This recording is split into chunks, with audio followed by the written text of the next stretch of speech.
आज भी कोशिश की जा रही है कि रात के अंधेरे में आईनी तरमीम पास हो जाए। उल्टे सीधे कानून बनाए जा रहे हैं। साबिक वजीर आजम शाहिद खाकान अब्बासी की प्रोग्राम बस बहुत हो गया में जैस्मीन मंजूर से गुफ्तगू। कहा, जब आप फॉर्म 47 के हुक्मरान होंगे तो काम भी फॉर्म 47 वाले ही करेंगे। हम आज भी ये कोशिश कर रहे हैं कि रात के अंधेरे में आइन की तरमीम पास कर लें। हम आज भी उल्टे सीधे कानून बनाते हैं।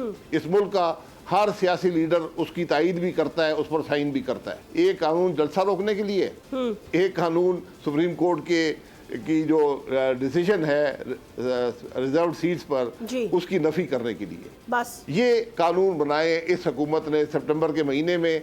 और तीसरा तोहफा जो हमको दे रहे थे वो मुल्क के आइन को रात के अंधेरे में बगैर किसी को दिखाए, बगैर किसी के पढ़े आईनी तरमीम पास कर रहे थे। जब अगर आपके पास मॉरल अथॉरिटी नहीं होगी, अगर आप फॉर्म 47 के हुक्मरान होंगे तो फिर आपके काम भी फॉर्म 47 वाले ही होंगे। सब्सक्राइब करें और बेल दबाएं ताकि कोई खबर रह न जाए।